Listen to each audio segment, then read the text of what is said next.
Bonjour à tous! Hello everyone! Magandang araw sa inyong lahat. Welcome to our podcast, Pinay Wiwi. We are a group of Filipino wives living in France who aims to share our experiences. Je m'appelle Kim.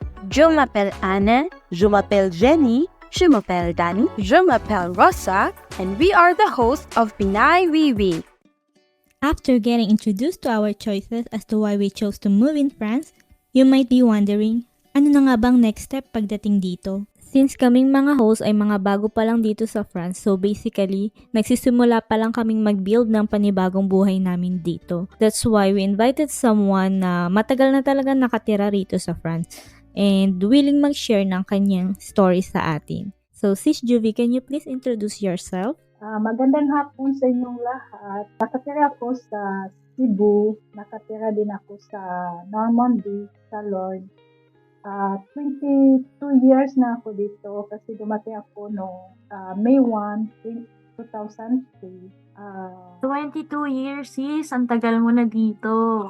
Paano mo ba na-meet yung husband mo? Na-meet ko yung husband ko sa Cebu na noong 2002. Yes, 2002. May kaibigan ako, siya nagpakilala sa amin dalawa sa Cebu. Nung nakita kami, hindi ko siya talaga nagustuhan kasi yung edad namin malaki ang difference. Ilang taon ka na pala, Sis Juvie? 43 years na ako. So, to just clarify, sis Juvie, yung husband mo is French or Filipino? Is French. He is French. And yun din yung reason kung bakit ka nandito sa France ngayon. Tama po?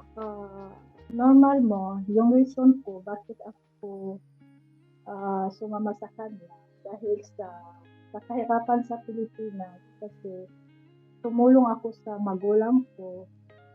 Sabi ko sa kanya, yung puso ko, hindi kita nagugustuhan.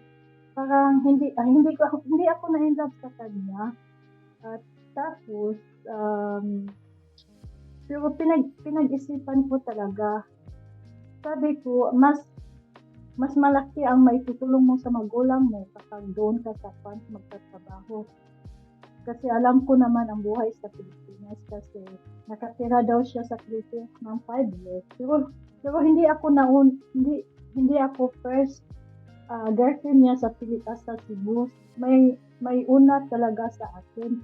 Pero hindi ko pa alam. Pero naghiwalay sila kasi iniimbitahan din niya pumunta dito sa France. Pero hindi niya inasikaso ang kanyang papilis. Kaya naghiwalay sila talaga kasi parang pira lang ang nagustuhan sa kanya.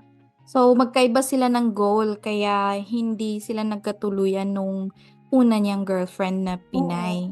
Oo. Kasi Pero, nasa- Sis Juvie, parang sa simula pa lang, alam na ni Javi mo na parang hindi mo siya gusto nung simula pa lang, pero parang Oo, inaya ka pa rin niya pumunta ng France kahit alam niya hindi mo siya gusto? Oo, Yun ba? hindi siya alam mo yun nga, yung hindi siya nag-give up sa akin. Mhm. Sabi niya, subukan mo lang kahit 3 months, sumama ka sa akin. So, pero pinag-isipan ko talaga ng mabuti. So, Oo.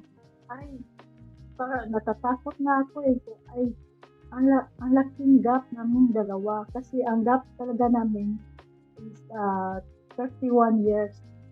Okay. Nung nagkita kami is 22 years old lang ako at tapos siya naman is 53 years old. Talaga, ang laking gap na. Mhm. Okay lang yan, sis. Age doesn't Oo. matter naman pagdating sa pag-ibig. 'Di ba? Oo. Oo, alam naman natin ang tingin sa ibang tao.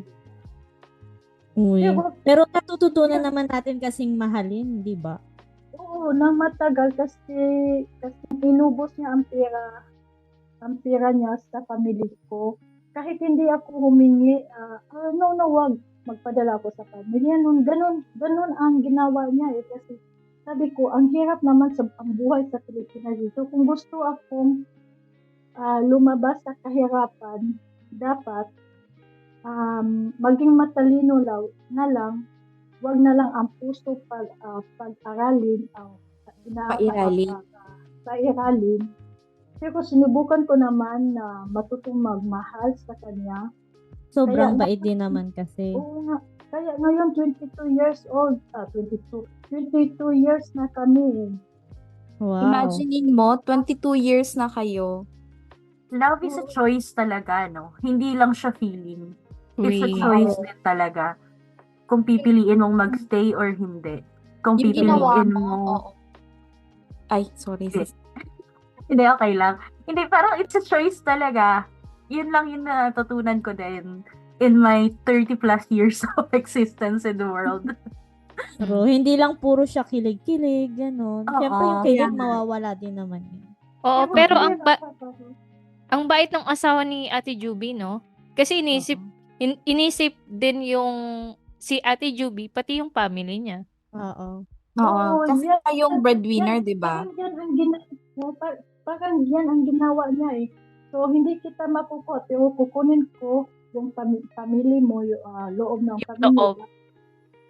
Niligawan niya pamilya. Oo. Oo. Ikaw Kaya- na Pero sa pagsasama nyo naman, sis, never ka naman nagloko or tumingin sa ibang boy kasi Hindi. 'di ba wala ka namang love sa kanya nung umpisa, sabi mo. Hindi talaga. Siya yung una mong boyfriend. Mhm. Oo. Oh.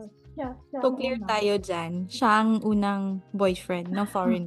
To clear and to not judge her, 'di ba? Kahit Oo. hindi niya naman talaga love nung umpisa, at least hindi siya nagloko, at least naging loyal pa rin siya sa partner niya, 'di ba? Oo. At Kahit honest siya. Sinabi Oo. niya naman sa simula Yes. na hindi gusto, pero true. Oo nga, sinabi ko, nagsabi na ako sa kanya, ayoko naman siya paasahin, pero siya, umasa pa din siya sa akin. Okay. Kaya nga, umabot kami ng 22 years na kami. Paano naging buhay mo noon nung unang dating mo dito sa France? Nung unang dating ko dito sa France, 2003, kasi tourist visa lang ako noon is for 3 months. Tapos yung visa ko, ma-end na siya sa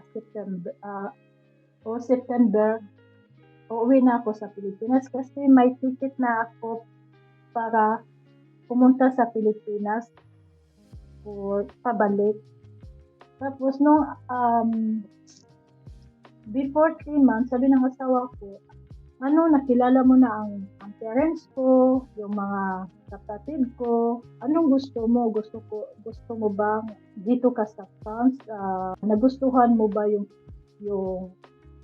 buhay dito sa France? Sabi ko naman sa kanya, oo naman, nagustuhan ko naman, pero alam mo naman kung ano ang Responsibility mo. responsibility ko. Gusto ko na magtatrabaho dito para ako na ang tutulong sa pamilya ko na hindi na ito magbibigay lagi. So, okay. So, magpakasal tayo, pero nagpakasal talaga kami noong September 6, 2003 sa sa Alamere sa Barangay Hall. Pero yung timuan niya, hindi alam ng mama niya nagpakasal kami talaga. Yung bahay ng mama niya is at 13 minutes lang dito sa bahay namin.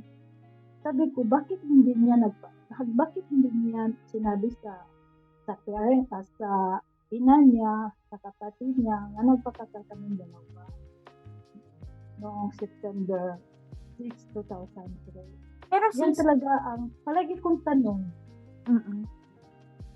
Pero kompleto ka sa documents mo nun, sis. Kasi dumating ka dito having tourist visa and then magpapakasal kayo. Walang hininging requirements from the Philippines? Meron. Kasi is, parang nagmamadali kami.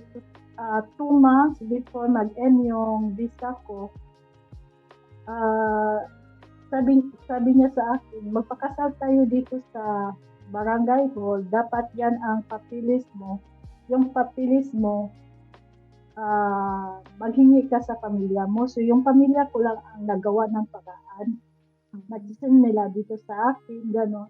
Sinabi ko sa pamilya ko, dapat gawin nyo ang lahat kasi malapit na ako mag-end dito for 3 months. Ma-expire na yung visa mo. Pilit ko nga yung pamilya ko.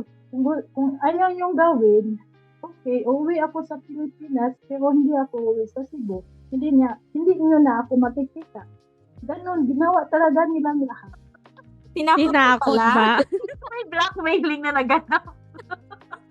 So sis, nung dumating ka dito, after no, nagpakasal kayo, bago ma-expire yung visa mo, and then, after marriage, you stayed here na, hindi ka na bumalik ng Pilipinas. Tuloy-tuloy na yon. Nung natanggap ko yung CDS ko, yung card vestigio, for, I think, 2 years, bumalik ako sa Pilipinas. So nakapagbisita ka ulit sa Pilipinas after mo makuha yung carte de séjour mo. So, paano ka pala yung sa paghahanap mo ng work since ikaw yung breadwinner, sabi mo, so kailangan mo mag-work agad. Kamusta yung journey mo sa paghahanap ng trabaho? Noong una, nag-formasyon ako for 10 months. Para saan yan? Sa language ba yan na formation? Yes, sa Okay. language. Kasi yun noon iba eh. At tapos na pumasa din ako ng ano ba yun? Ano ba yung trabaho na pinapasa ko na exam? Auxiliary duty. Take ako, pero hindi ko tinuloy kasi sabi ng isang lalaki, kung gusto mo mag-auxiliary duty, punta ka sa Kong. Kung ano, bakit punta ako sa Calvados? So, sinabi ko ng asawa ko, Auxiliary duty? Di ba parang ano yan? pag-alaga ng caregiver, yun, caregiver. Kasi yan ang tinitake ko. Pero, hindi ko tinuloy. Kaya, tapos ng 10 months, sabi ng, before 3 months, sabi ng asawa ko, so marunong ka na, nakaintindi ka ng French, dapat mag-enroll ka na sa Luconduit.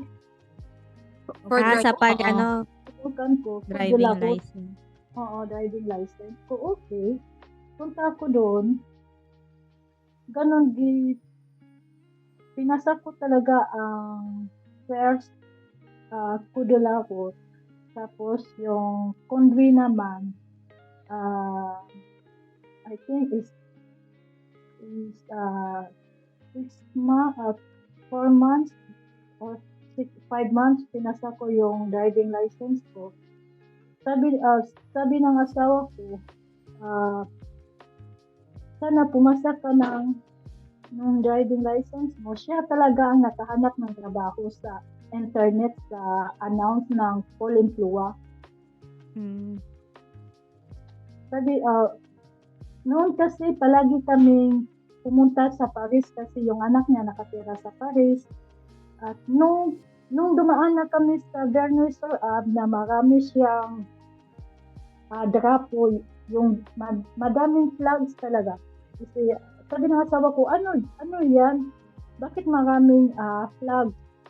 Sabi niya sa akin, school yan, international ko. Okay, pero ang nasa isip ko talaga, sabi ko, I wish na makatrabaho ako dyan. Bakit yun yung nasa isip mo na dun magtrabaho?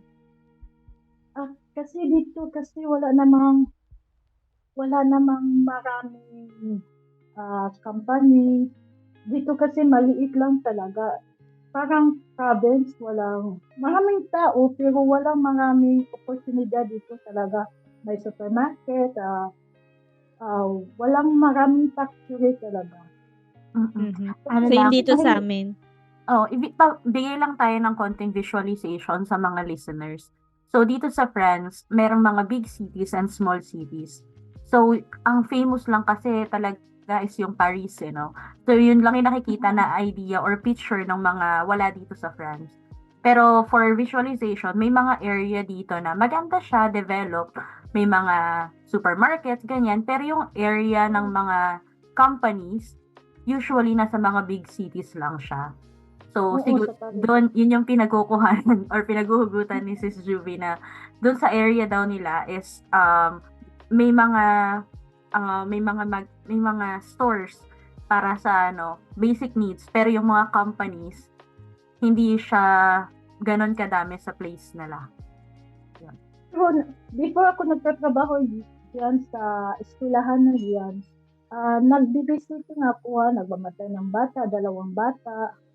Pero matigas naman ang ulo ng mga bata dito, hindi mo talaga kailangan ng paluin kasi bawal, kahit magastasan kasi bawal, ganun. Sabi ko ng asawa ko, ay, parang hindi ko nagugustuhan, pero yung magulang ng mga bata, mababait talaga, mababait. Pero yung 2 anak niya, napakasalbahe. Ay, sabi ko ng asawa ko, dapat makahanap na akong trabaho. At sabi niya sa akin, gusto mo magtrabaho sa paaralan, sa kantin? Oo naman, yan ang pangarap ko eh. Pero nakita niya sa Pulimplua at nag-send ka agad kami ng CV at late motivation. Tapos natanggap naman nila, may response naman kaagad. Sabi na ng asawa ko, ako daw ay nagpapasa pa ng driving license.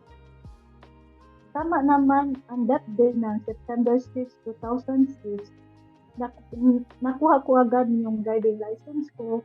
Tapos sabi ng asawa ko, ay dapat magsulat tayo sa director sa Ecolderos na you are independent to drive, you are free, kung anong oras gusto nila, ganun.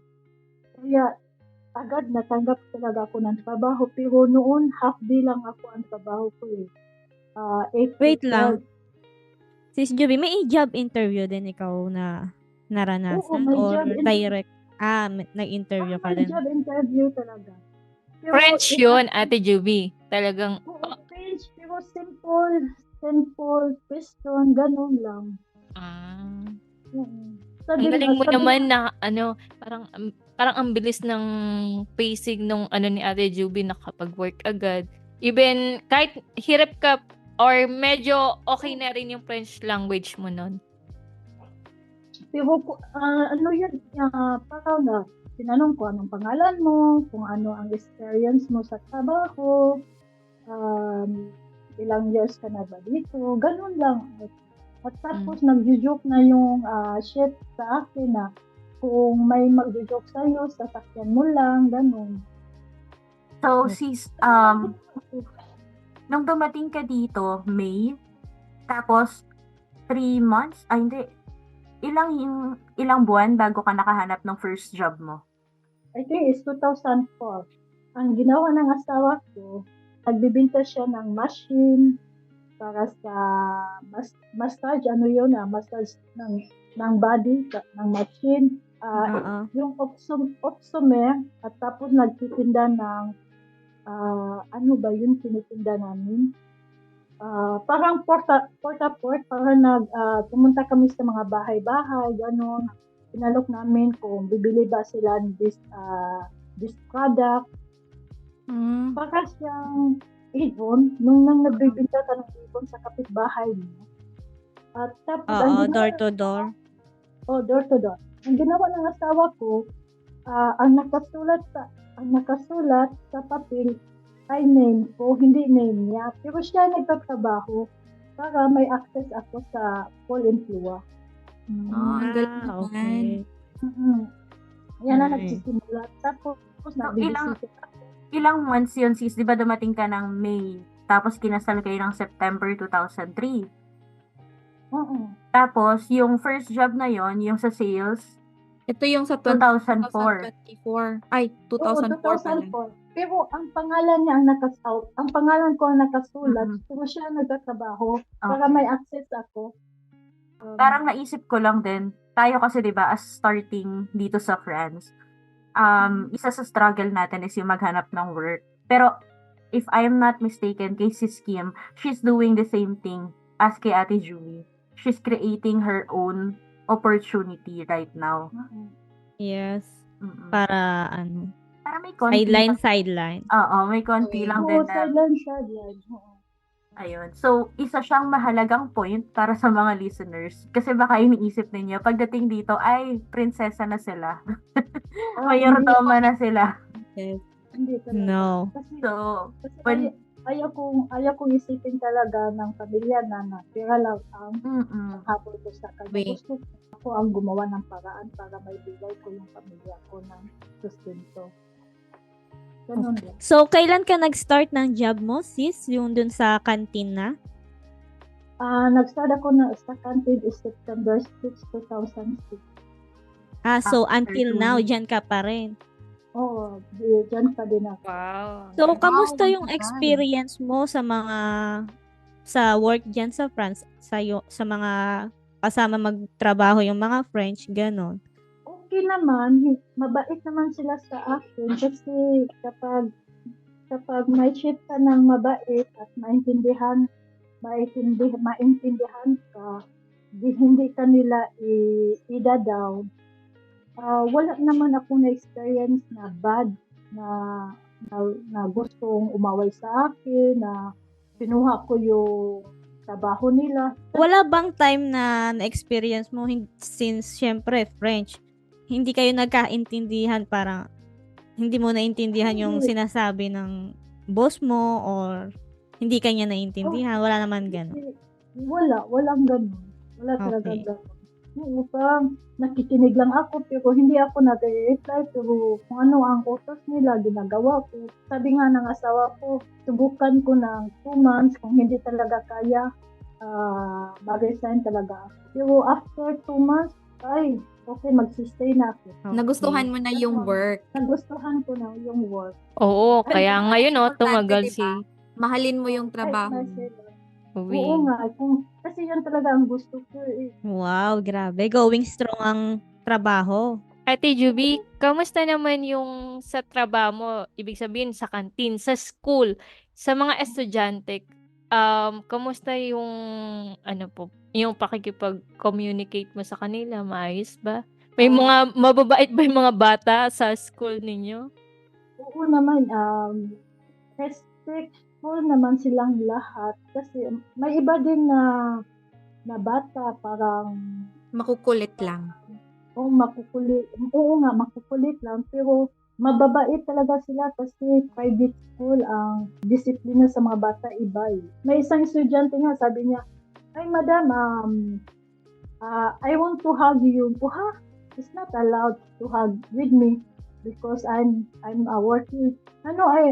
Because I have a nanny is a Filipinas, so I want to hug you. Wow. Pandis. Wow, ang sweet. Iba talaga pag Pinay ang nag-aalaga. Kasi may nanny din sila. Kaya na yan. So, Iba mag-build ng relationship ang mga Filipino. So, Sis Juvie, kamusta naman yung overall experience mo dito sa France? Sa tingin mo ba, mas masaya ka dito sa France o sa Pinas?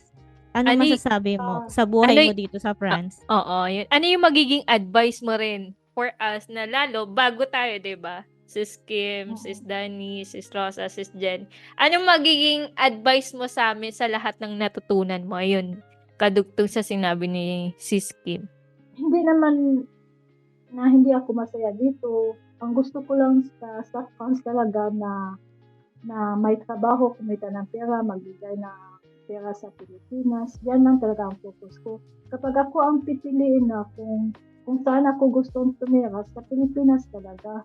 Kasi ayaw ko talaga mag-stay dito. Kasi lonely, parang boring dito talaga ang buhay.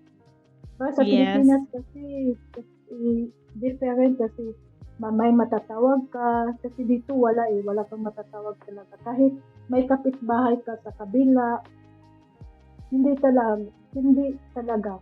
Sabi ko ng asawa ko kapag retired na ako, umuwi talaga ako ng Pilipinas. Sabi niya, ay hindi ka naman maaari maghintay na ma-retire ka. Kung sakali mawawala ako, may makukuha ka naman sa akin ng pera. sapat na yung mabubuhay ka ng tumanggap ka na ng 500 euro kasi wala na ako. May pension na daw ako dito kung kapag wala na siya dito. Iba yung makabalik- mindset ng husband mo, Sis Juvie. Iniisip Talagang, niya yung mhm. kapakanan mo. 'Di ba? True. Yung happiness mo. Simula't Oo. simula pa lang yun na yung gusto Until niya. end, no? Talagang siya lang yung iniisip niya. Na maging maganda yung buhay mo, na di ka mahihirapan kahit mag-isa ka dito sa France. Oo, Diba? kaya nga naging naging honest ako sa kanya, hindi ako tumingin sa iba kahit hindi na kami masyadong nag-sex, okay lang, sabi ko sa akin, okay lang, walang problema. Nagulat ako. Rated SPG. Sa true lang, ha? Sa true lang. Kasi sa akin, wala akong pakialam talaga. Yung importante, magkasama naman kayo at saka nagkakaintindihan kayong mag-asawa, di ba? At Sabi ko, sobrang swerte nila sa isa't isa. Oo, sabi kasi ko, maalalahan. sabi ko nga sa asawa ko, kapag mawawala ka, hindi talaga ako maghanap ng iba. Ay! Wow. Wow. Ganun na lang ako. Wow naman. Oo. Ganun ang gagawin. Kasi noon wala akong space na pumunta sa disco, pumunta sa kaibigan ko, yung party-party kahit imbitahin ka ng kasama mo sa trabaho, punta tayo doon. Ay, ayaw ko kasi hindi ko maiwan yung asawa ko. Ayaw ko talaga. Parang dinedicate mo na din yung buhay mo sa pamilya mo tsaka sa asawa mo. Oo, ganun. Kung Grabe. yan lang ang Very rare yung ganitong klase ng tao na makakasalamuha mo, di ba? Kasi first time ko din na ganito yung experience na naririnig ko sa isang Pinay. Na dinedicate niya yung buhay niya para sa pamilya niya at para sa asawa niya. Tsaka walang ibang ginagawang hindi nagpa-party, parang mga ganun. So iba yung kinalakihan ni Sis Juvie from a strict parents, 'di ba? Kasi iba-iba kasi yung parenting ng mga Pinoy. So iba yung strict, iba yung maluwag. So isang maganda din siyang dulot sa atin. Parang magandang lesson sa mga kabataan ngayon na iba na yung generation this time, 'di ba? kahit na imbitahan ako na punta tayo, kakain tayo sa gabi, kung ayaw ko, hindi ko gusto iwan ng asawa ko kasi mag-isa lang siya dito eh. Naghihintay siya ng 8 hours, tapos lalabas ako para kumain sa kasama ko ng trabaho. Kung iwan ko pa, hindi ko gusto talagang iwan ng asawa ko. Parang Di ka mapakali. hindi ako mapakali. Ganun. Kasi, alam mo naman, may problema sa katawan niya. At tapos, hindi pa yan kasi 100% siya ng handicap, invalid. So, parang kinuha ko yung lahat ng responsibilidad kasi ayaw kong may masabi yung pamilya niya na pinabayaan ko siya. Nag-iingat lang talaga ako. As a responsible citizen. And a responsible wife. Responsible wife. Uy. At least, di ba, napatunayan mo sa lahat na hindi lang pera yung hinabol mo sa kanya. Siyempre, love mo rin siya, di ba? Hindi lang dahil doon, kaya mo siya kinasama.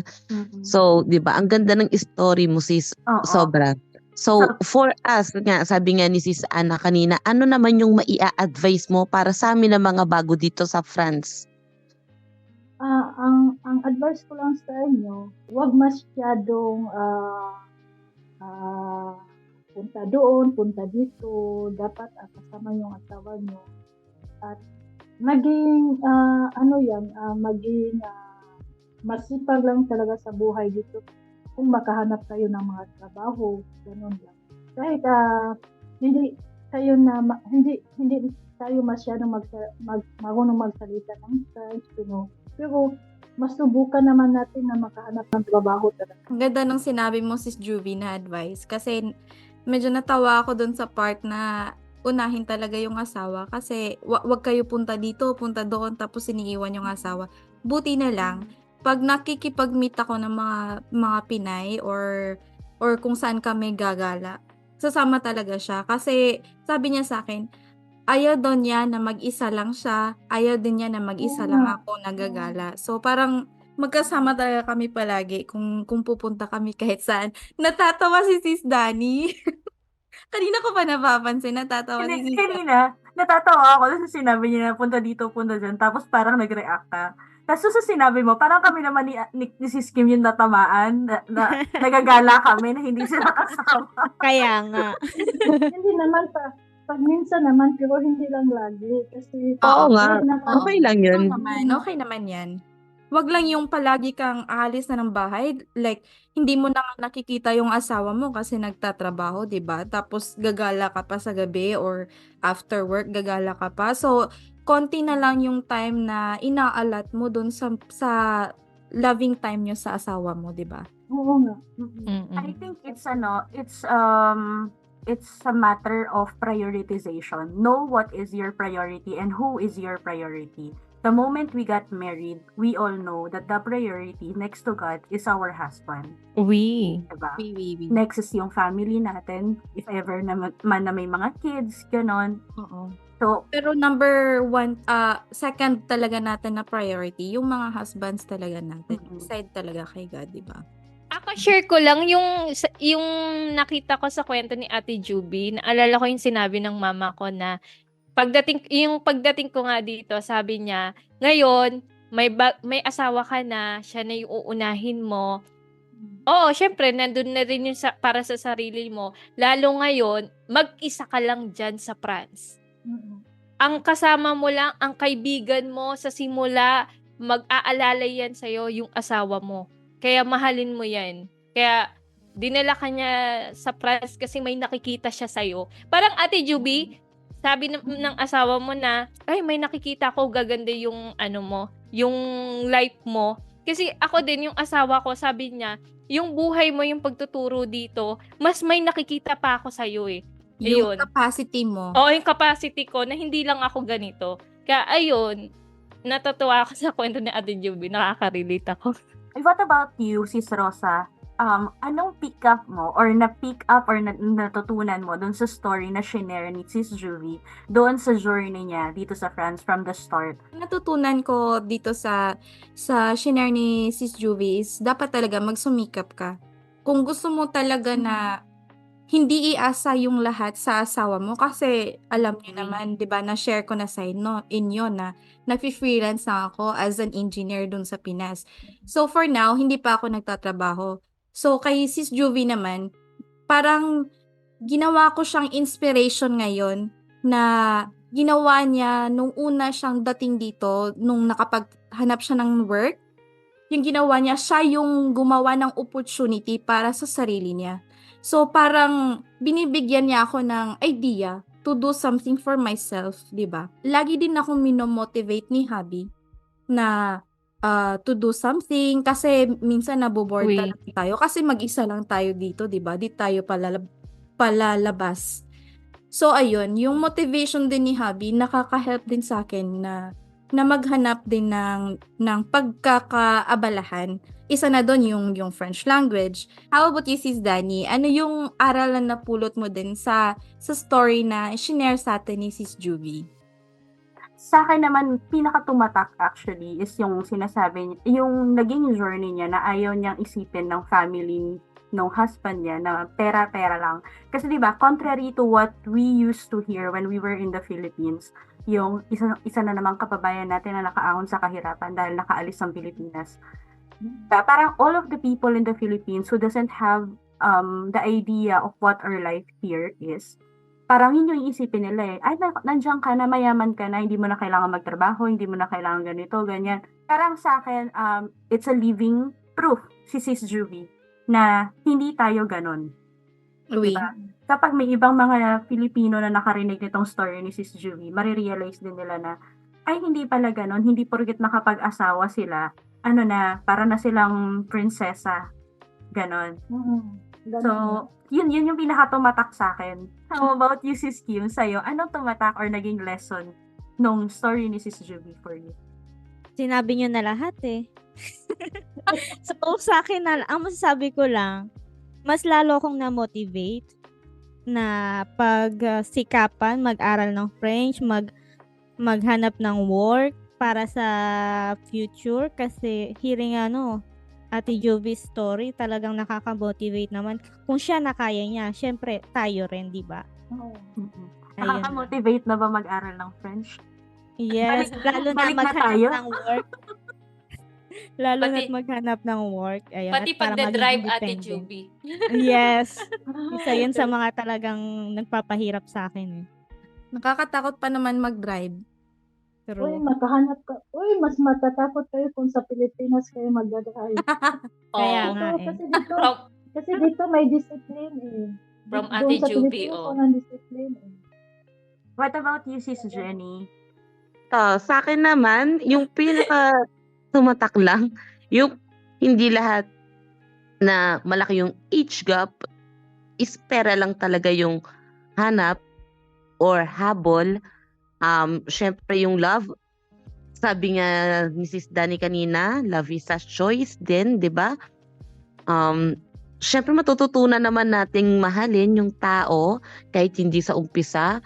Sa lahat-lahat ba naman ng kabutihang ginagawa niya, syempre matututunan pa rin nating mahalin yung tao, 'di ba? So hindi lang pera-pera, hindi lang pera-pera para sa ating lahat, 'di ba? Oo nga, ginawa ng lahat. Ginawa na talaga Right. lahat. Sana naman yung mga listeners natin, meron din silang natutunan or napulot na aral sa kwento ni Sis Juvie. Maraming Thank you. salamat, Sis Juvie, sa Thank you so pag-share. much for sharing your story with us and inspiring us na mga baguhan pa lang dito sa France. And for those people na nakikinig na may balak pumunta dito sa France or maybe in another country na with the same situation, magkaroon din sila ng idea what the future can be for them if ever following yung stories mo and yung lessons dun sa story mo. If you finished listening to our episode, don't forget to like, share, and subscribe on our channel. Let us know your experiences in the comment section below. If you have suggestions for a topic, we can do a special episode for you. Our next episode will be posted on Friday, 5 p.m. European time. Merci beaucoup et à bientôt!